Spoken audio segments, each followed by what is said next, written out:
但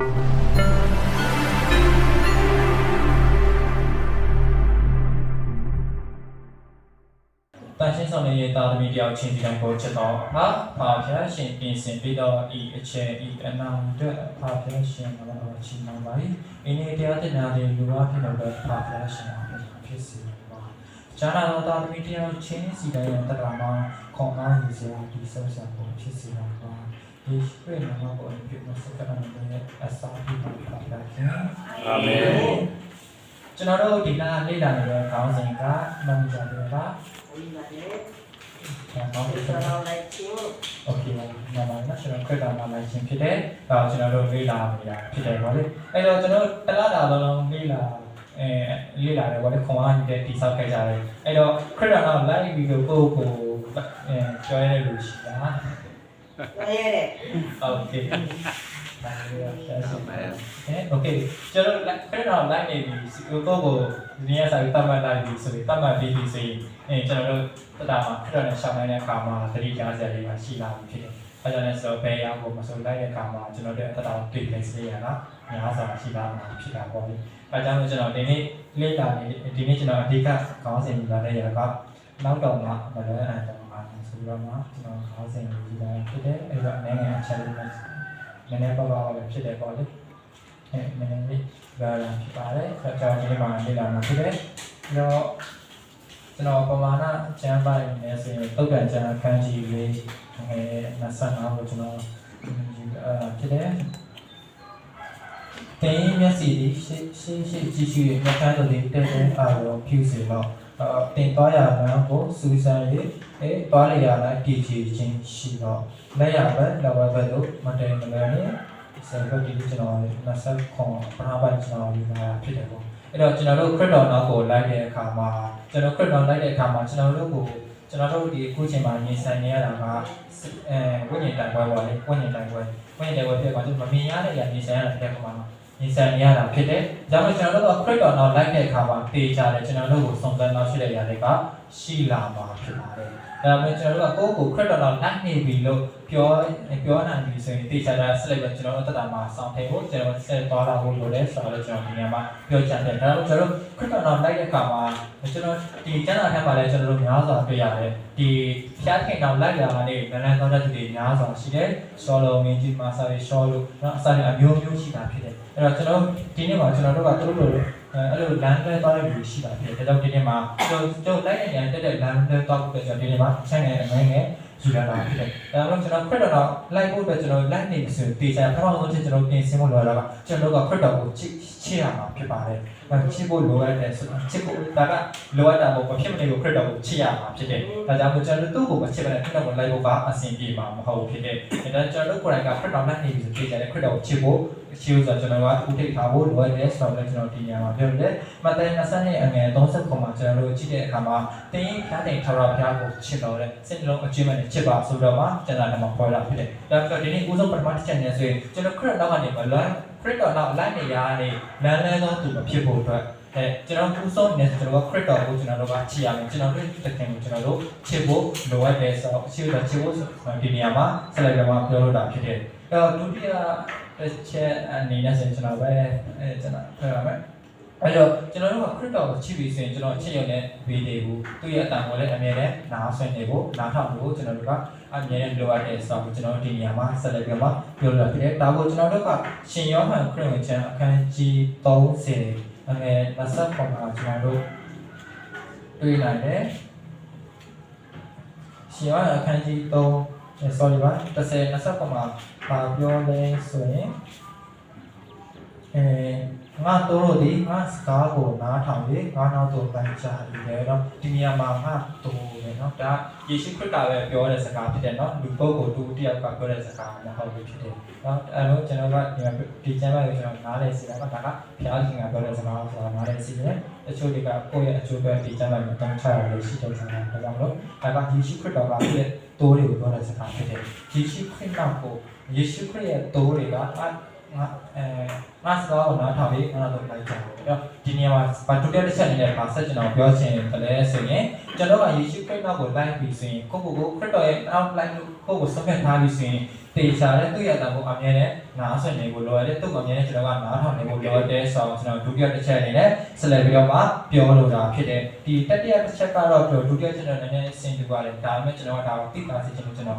်ပြောတာဖြစ်တယ်တတိယတစ်ချက်အနေနဲ့ဆိုရင်မကွာစေဖို့လိုရတာဖြစ်တယ်ဒါကိုကျွန်တော်ဒီဓမ္မဟောင်းကျမ်းထဲမှာ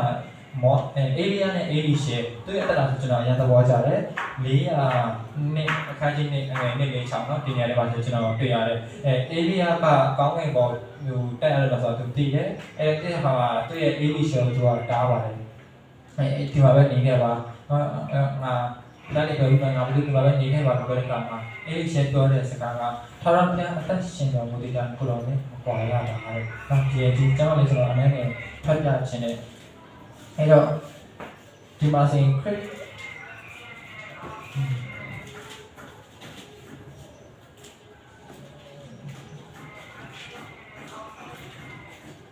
်ဒီမှာဆိုရင်ဒီမှာအေလိယာကိုကောင်းကင်ကိုခြိဆောင်ခြင်းဆောင်ဝါခြင်းမတိုင်ခင်မှာဆင်ပြောတယ်ဘောလို့အေလိယာကလည်းအေလိယာနာနေရပါတော့ထာဝရဘုရားဒီငါ့ကိုဘေးဒါအဲ့ဒါဆီလွတ်တော်မူသည်ဟုအေလိရှေကဆိုရင်အေလိရှေကထာဝရဘုရားအသက်ကိုတော်အသက်ရှင်တော်မူသည့်တိုင်ကိုတော်နဲ့ကျွန်တော်မကွာရပါဘူးပြန်ပြောရတယ်ကျွန်တော်ဒီနေရာမှာပြောချင်တာကကျွန်တော်ခရစ်တော်လိုက်တဲ့အခါမှာတစ်ခါတလေတတိလည်းရောဖြစ်တဲ့ကြတယ်ဒီမှာဆိုအေလိရှေနဲ့အေလိယာအသက်တာမှာဆိုရင်အေလိယာရဲ့နောက်ကိုအေလိရှေကဒီမှာဆိုရင်အေလိရှေကဥဆောင်လို့ဖြစ်တယ်ဗောလေအေလိယာသူ့ရဲ့နောက်လည်းပေါ့အေလိရှေဆိုတော့အေလိယာကအေလိရှေရဲ့ဆရာဖြစ်တယ်ဆရာဖြစ်တယ်ဒါပေမဲ့အေလိဒီမှာဆိုရင်အေလိရှေတက်တာမှာဆိုရင်ကျွန်တော်ကဒီမှာဆိုရင်ခွန်အားကြီးဆရာကောင်းတယ်သူကအေလိရှေရဲ့အတက်တာကိုစုံစမ်းကြအောင်စီစီမှာနောက်ကိုလိုက်တယ်ဖြစ်ဖက်ချက်မကွာလိုက်သွားတာဆိုတော့ဒါကျွန်တော်ဒီ၃ပိုင်းလုံးဟိုမှာကျွန်တော်တို့ဒီနေရာတွေနေမှာဆိုလည်းပြောတယ်အေလိယာကလည်းအိုအေလိရှေကြီးရဲ့နေရပါတော့ထာဝရဘုရားဒီငါ့ကိုဒီခေါ်ပြလို့ဆီလို့တော်မူတယ်ဆိုရင်အေလိရှေကထာဝရဘုရားကိုတော်အသက်ရှင်တော်မူတဲ့အတိုင်းကိုတော်နဲ့ကျွန်တော်မကွာရပါဘူးပြန်ပြောရည်ဒီမှာဆိုရင်အေလိရှေကိုနေရာ၃နေရာလောက်လွတ်တယ်တိုးတဲ့ခါမှာဒီအေလိရှေကလည်းထိုနေရာတိုင်းကိုလိုက်အောင်ကျွန်တော်ဒီနေရာမှာမြင်ရတယ်ပေါ့လေဒါကဒီနောက်တိုင်းနဲ့သူ့ရဲ့ဆရာရဲ့ဂျားထဲမှာရှိတဲ့အရေးကြီးတဲ့အရာဖြစ်တယ်တစ်ခါတည်းမှာတချို့တော့နောက်လိုက်တွေကသူ့ရဲ့ဆရာတော်မလိုက်ရှင်ကြတဲ့အခါမျိုးရှိတဲ့တာဖြစ်တယ်မှာဆိုရင်အေလိပြောကျွန်တော်ဆက်ပြီးအေလိရှေရဲ့တက်တာကိုကျွန်တော်ဆက်ကြည့်တဲ့အခါမှာဆိုလည်းအေလိရှေသူ့ကိုတောင်းတဲ့အတိုင်းအေလိယာရဲ့ဝိညာဉ်နဲ့ဆောင်းပြတော့တောင်းတယ်ဆရာတော်လည်းဆက်ကြည့်လိုက်တဲ့အခါမှာဒီအေလိယာကပြောတယ်ပေါ့လေအေလိရှေမင်းငါ့ကိုကြားနေရဒီရက်မှာဆောင်းတော့မယ်မေပါစုတောင်းတယ်ပြောတဲ့အခါမှာအေလိရှေကအေလိယာရဲ့မဆောင်းတော့ဝိညာဉ်ကိုသူကတောင်းတယ်ကျန်တဲ့အဲ့မှာတော့သူမဆဝိညာဉ်မဆပေးလိုက်တယ်လို့ဟိုပြန်ပြီးတော့ကျန်တဲ့မှာမရေးထားလို့ပဲဒီနမိတ်လက္ခဏာရှိတဲ့အခါမှာအေလိရှေကအေလိယာဆိုရင်ဖျားခင်ကsorry ပါဖျားခင်ကအေလိယာအဖြစ်နမိတ်လက္ခဏာခဏဖို့လုပ်ခဲ့ပါတယ်ဒါပေမဲ့အေလိရှေရဲ့သက်တာမှာတော့ဖျားခင်ကနမိတ်လက္ခဏာ14ခုပြုလုပ်ခဲ့ရအောင်ကျွန်တော်တို့မြင်ရတယ်ပေါ့နောက်ဆုံးနမိတ်လက္ခဏာဆိုရင်အေလိရှေရဲ့အကျိုးအဖြစ်ဒုက္ခပြန်ပြီးရှင်းပြခဲ့အောင်ကျွန်တော်ကြားတာမြင်ရတယ်တော့ပြောချင်တာကကျွန်တော်တို့ကလည်းပဲကျွန်တော်နောက်လိုက်တဲ့ခရစ်တော်တော်ကိုဖက်ချက်မကွာစီအမြဲတမ်းကျွန်တော်တတိလက်မလုပ်ပဲလိုက်ဖို့လိုအပ်တယ်ဆိုတော့လည်းပဲကျွန်တော်တို့ဒီနေရာမှာပြောချင်တာဖြစ်ပါတယ်အဲ့တော့နောက်တဲ့၄ချက်မြောက်တစ်ချက်အနေနဲ့၄ချက်မြောက်လည်းဆိုရင်ကျွန်တော်တို့နောက်တဲ့စကားနားထောင်ပြီးဆိုရင်ကျွန်တော်တို့ကပြန်မနာခံဖို့ကျွန်တော်တို့ကအရေးကြီးတာဖြစ်တယ်နာခံခြင်းမရှိဘူးဆိုရင်ဒါကနောက်လိုက်ကောင်းတရားဖြစ်မှာမဟုတ်ဘူးဖြစ်တယ်ကျွန်တော်တို့ကခရစ်တော်လိုက်ပြီးဆိုရင်ကျွန်တော်တို့ခရစ်တော်စကားကိုကျွန်တော်တို့ကနာခံဖို့ဆိုရဲဆိုတော့ကျွန်တော်တို့ပြောရတာဖြစ်တယ်အဲ့တော့ရှင်ယောဟန်ခရစ်ဝင်ကျမ်းအခန်းကြီး14ငယ်15ကျွန်တော်တို့ဒီဖတ်တဲ့အခါမှာဆင်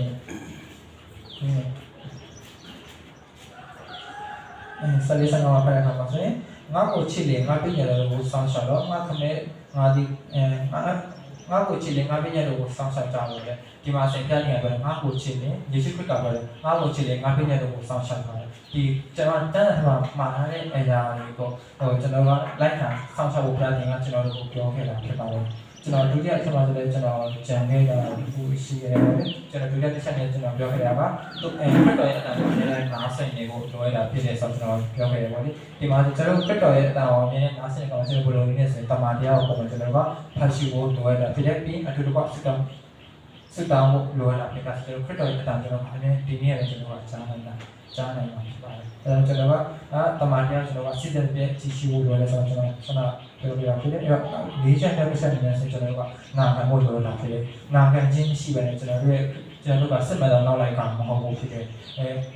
ခရစ်တော်နောက်ကိုနိုင်ခရစ်နာခံပြီးလိုတော်ဝန်ခံတာအဖြစ်လည်းဖြစ်တယ်။ခရစ်တော်လိုတော့ကျွန်တော်ဝန်ခံဖို့လိုရတဲ့စာကိုကျွန်တော်တို့ကဒီမှာဆက်လက်ပြီးတော့မှ၄ချက်နဲ့ကျွန်တော်ပြောပြဖြစ်တယ်။ပြီးရင်နောက်တစ်ခါမှာနောက်ဆက်၄ချက်မှလည်းပြင်ကျွန်တော်ခရစ်တော်လိုနာခံတဲ့အခါမှာကျွန်တော်တို့ကခံရတဲ့အခါမှာခရစ်တော်ကို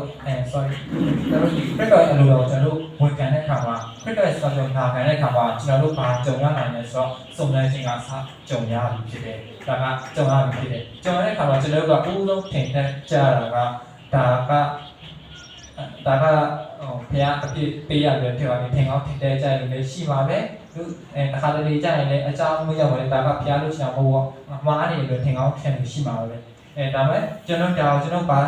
ပြောချင်လဲဆိုကျွန်တော်ဖျက်လို့ဆိုတာနာခံတာတေချာပြီဆိုရင်တမန်ကျမ်းစာကျွန်တော်ကနာခံပြီဆိုရင်တမန်ရဲ့အလိုကျွန်တော်ဝန်ခံပြီဆိုရင်တေချာရဲ့ကျွန်တော်တို့လောကကတော့ဒီမှာဖြစ်တော့ကျွန်တော်မှတ်တဲ့30 17ဆောက်ခွန်နဲ့ဆောက်ခွန်နဲ့ကျွန်တော်ကြည့်တဲ့အခါမှာလည်းကျွန်တော်တို့တွေ့နိုင်တယ်ပေါ့လေကျွန်တော်ဒီ90ဘုံဖက်ကမှာကျွန်တော်ဒီနေနေချင်းခင်ရမယ်တရားဆက်ရှိမှာပွက်မယ်စတဲ့ပေါ်ပြထားရရှိပါတယ်ပေါ့လေအဲ့ကျွန်တော်အဓိကပြောချင်တာကကျွန်တော်ဒီလိုစုံစမ်းတော့ရင်ကျွန်တော်ခံရပြီးကျွန်တော်ကဘယ်လိုလုပ်ပါလဲမှပြန်လဲသွားမှာလားအဲ့လိုပေါ့ဖြစ်တယ်ဒါလည်းဆက်တော့ဒီစီတော့ဆက်ရင်ဆုံးရတော့ပြီးခံအောင်ဖြစ်ပါတယ်အဲ့ဒါကျွန်တော်တို့ဒီမှာဆိုရင်ဒီပြားလေးကျန်ဖြစ်တဲ့အခါကြီးဆောက်ငယ်ဆန်ကကျွန်တော်ကျမ်းစာမဖတ်တော့ဘူးအာဗြဟံနဲ့သူ့ရဲ့သားကိစ္စလေးကျွန်တော်ဒီမှာပြောလို့လာဖြစ်တယ်အာဗြဟံကဘုရားခင်ရဲ့ဂရုတော်ကိုသူကစောင့်နေပေါ့လေစောင့်တဲ့အခါမှာတိခတ်ပြီးမှသူစောင့်နေစေတော့မှဟေဘဲအခန်းကြီး6ငယ်ဆန်ကဖော်ပြတယ်အဲ့ဒီဆုံးတဲ့တိုင်မှာလည်းဒီဂရုတော်ကိုသူကခံစားရတယ်လေအဲ့ကျွန်တော်ဒီဆက်ပြောချင်တဲ့အဲ့ဒီကကျွန်တော်ကခရစ်တော်ရဲ့သွားလို့နားခံကျွန်တော်ခရစ်တော်တော့နာခံလိုက်ပြီးဆိုရင်အလိုတော်ဝန်ခံလိုက်ပြီးဆိုရင်တေချာတဲ့စာတန်မာနဲ့ကကျွန်တော်တို့ကိုနောက်ဆက်မှာပဲတားဆီးမှာပဲစုံစမ်းခြင်းအမျိုးမျိုးလည်းကျွန်တော်တက်တာကိုရိုင်နေအောင်လုပ်မှာပဲဖြစ်တယ်ဒါအဲ့ဒီမှာကျွန်တော်ကလဲကြရမဟုတ်ဘူးနောက်ပြင်လဲရမှာမဟုတ်ဘဲနဲ့မှာကျွန်တော်ကတီဂျီမြဲမြံတော့စိတ်နဲ့စုံစမ်းတိတန်အောင်ခရစ်တော်နောက်ကိုကျွန်တော်လိုက်ဖို့လိုတဲ့ဆောက်အဆုံးတော့တီဂျီတော့သူတို့လိုတဲ့ဆောက်ကျွန်တော်ဒီမှာပြောရဖြစ်တယ်ဒါလည်းကျန်ခန်းကြီး3%မှာဆိုလည်းကျွန်တော်တို့30မှာဆိုလည်းကျွန်တော်တို့ဗာမြင်ရတယ်ဆိုတော့စမုဖိလစ်ကျွန်တော်စကားရှာလိုက်တယ်အဲ့တင်တော့ဘောလေဖိလစ်တွေပြီးလာအသိတော့ဘောလေဒီတင်တော့ဆိုရင်သူကဒီပမာတယောက်အနေငယ်တော့ခွန်အားရှိနေတီးခံပြီးသူကဆောင်းရှော့တယ်ဆိုတော့ဒီပြောရတယ်ဘောလေအဲ့ဒီခါမှာလည်းကျင်းရခိုင်ပြီးတော့အရာကိုဆွဲကန်ပါတယ်ဆွဲကန်ပါအတက်တဲ့ပုံကပေးမယ်ဆိုတော့ကျွန်တော်ဖတ်မှာပေါ်ပြလာကျွန်တော်မြင်ရတယ်ဒါမှကျွန်တော်တို့ကခွတ်တော်လာလိုက်ပြီးစုံ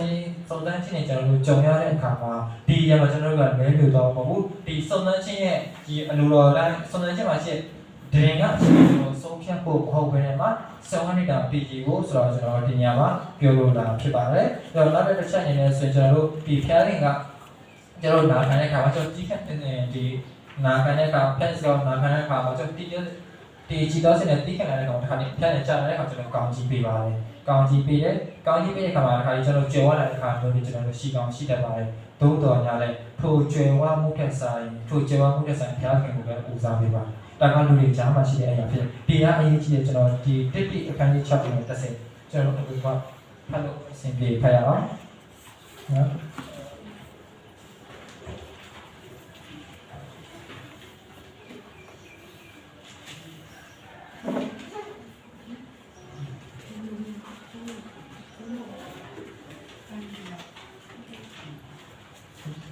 ဒီမော်ဒီအော်လာစာပထမဆောင်အခန်းကြီး6နဲ့တစ်ဆင့်ဖြစ်ပါတယ်။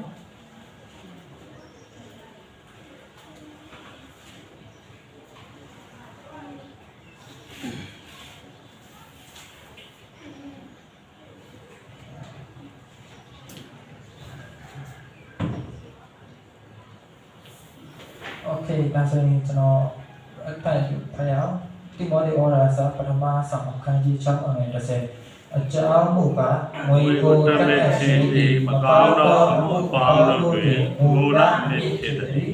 လို့အကျိုးတို့ဒီငွေကိုတက်မဲ့သောကြောင့်ယုံကြည်ခြင်းတရားလမ်းမှလွဲသွားသည်ပူပန်ခြင်းဝေဒနာများနဲ့ကိုယ်ကိုထုတ်ခြင်းခံထူကြသည် ဒီမှာဆိုရင်ကျွန်တော်တို့မမွေဟိုပြောတယ်ပေါ့ကျွန်တော်မွေမရှာရလို့ကျွန်တော်မပြောဘူးနော်မွေကိုမတတ်မှဖို့ပြောတာဖြစ်တယ်အဲမွေကိုမတတ်ဖြစ်တယ်ဖျားခင်က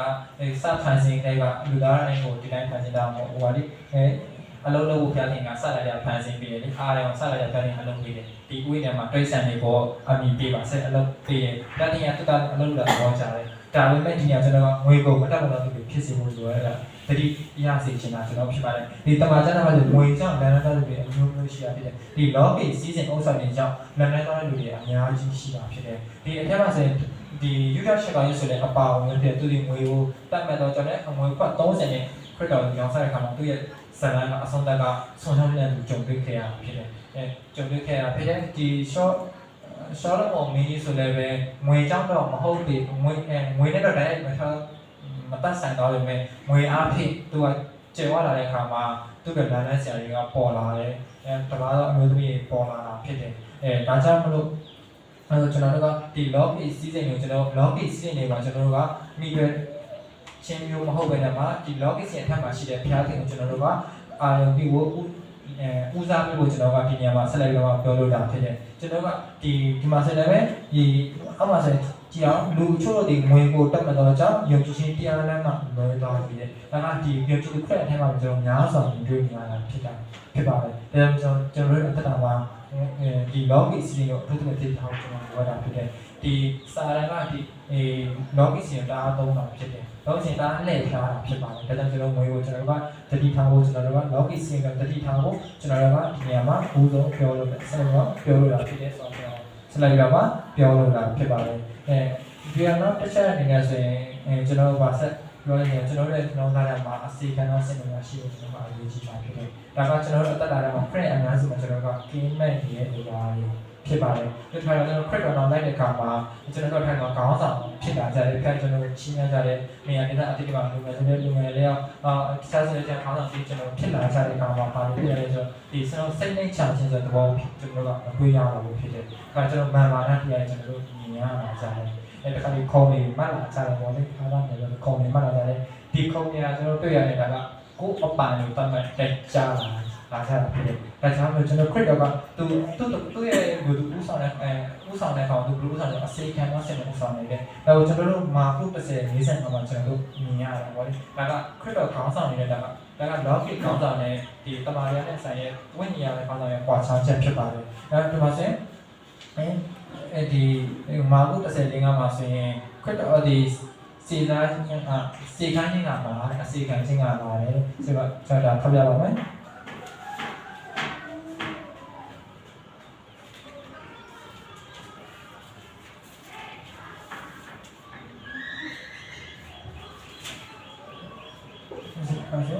်အကြောင်းကလူတစ်ပါးဒီသူတစ်ပါးကိုစေစားခြင်းကမလားသူတစ်ပါးအစေကိုခံခြင်းက၎င်းမိမိအသက်ကိုစွန့်၍လူများကိုရွေးခြင်းက၎င်းကြောက်လာတတိကိုမင်းတော်မူခြင်းကျွန်တော်ဒီနေ့မှာလူငယ်တွေတော့အရောက်ချင်တော့ကျွန်တော်တတိပြီးတော့ဖျားရှင်ကတင်းရုံတနေ့မှာချီးမြှောက်မှာဖြစ်တယ်ချီးမြှောက်လာတဲ့အခါမှာကျွန်တော်တို့ကသူတစ်ပါးကိုစေစားဖို့ပဲကျွန်တော်ကြံရနေမယ်ဆိုရင်ဒါကအဆင်ပြေမှာမဟုတ်ဘူးဒါကဖျားရဲ့အလိုတော်ရှိလာမှာမဟုတ်ဘူးဖြစ်တယ်ဆိုတော့တတိပြီးတော့ဖြစ်တယ်တခါမှကျွန်တော်ကယာရုနေရာမှာရောက်လာတဲ့အခါမှာ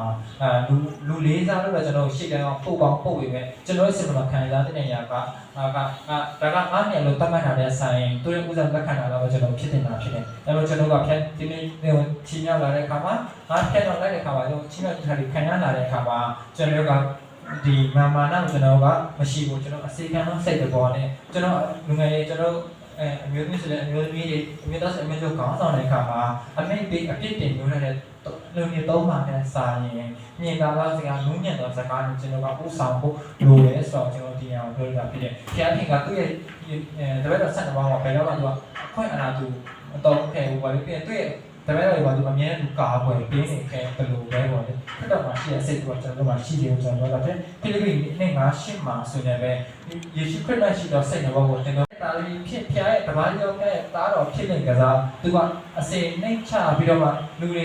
အကျိုးပဲကားတဲ့ထက်မှာအတိတ်ကနေတောင်သူကပို့ကိုနှိမ့်ချတယ်လို့ကျမ်းစာထဲမှာပေါ်ပြထားတာဖြစ်တယ်။ဒါကြောင့်ကျွန်တော်တို့ကခရစ်တော်တော်နာပြီးရှင်ကျွန်တော်ခရစ်တော်ရဲ့စိတ်တော်ကြောင့်ခံရမှာဖြစ်ပါတယ်။တော့ခံရမှာဖြစ်တဲ့ဒါကြောင့်မို့ကျွန်တော်ကဖျားတဲ့ ဒီဌာနအတိအကျချင်းရောက်ချင်းခံရတဲ့အခါမှာဆိုင်ရေးကဏ္ဍလူငယ်ကဏ္ဍအမျိုးသမီးကဏ္ဍအမျိုးသားကဏ္ဍစကဏ္ဍအတိအကျချင်းရောက်လာခံရတဲ့အခါမှာကျွန်တော်တို့ဒီဘာကိုစီစားမှုတဲ့စာရင်ထိုကဏ္ဍရဲ့အတိအကျတိုင်းအတွက်အကျိုးပြုတဲ့အစီခံဖို့အတွက်အစီခံတော့မှအကျိုးပြုတဲ့ကျွန်တော်ကဒီနေရာမှာတိုက်တွန်းခွန်အားပေးလို့တာဖြစ်ပါတယ်ဒါကကျွန်တော်တို့ဒီမှာလက်တော်မှာဆိုကျွန်တော်တို့တွေ့ပြောင်းလာကြတဲ့ credit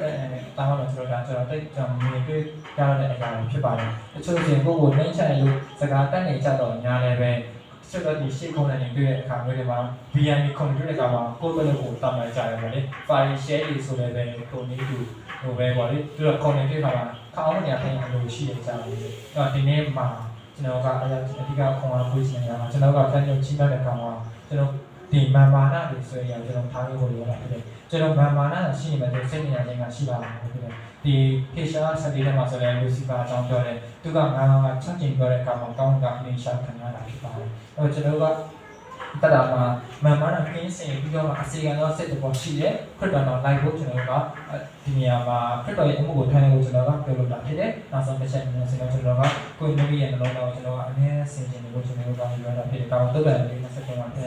နှလုံးဒီအတိုင်းအခြေမျိုးဖြစ်တော့ကြောင့်သူတွေဆောင်ရှောက်ပါတယ်အဲကျွန်တော်နေ့အချိန်တော့ဒါမှမဟုတ်ဆင်ခြင်လို့လိုရတာဖြစ်ပါတယ်ကျွန်တော်ခရစ်တော်ရဲ့ခါမှာစာရကနေမျိုးဆိုတော့တိုက်ခိုက်နေဖြစ်တယ်ကျွန်တော်တို့မာမာနာနေတဲ့ကောင်းတဲ့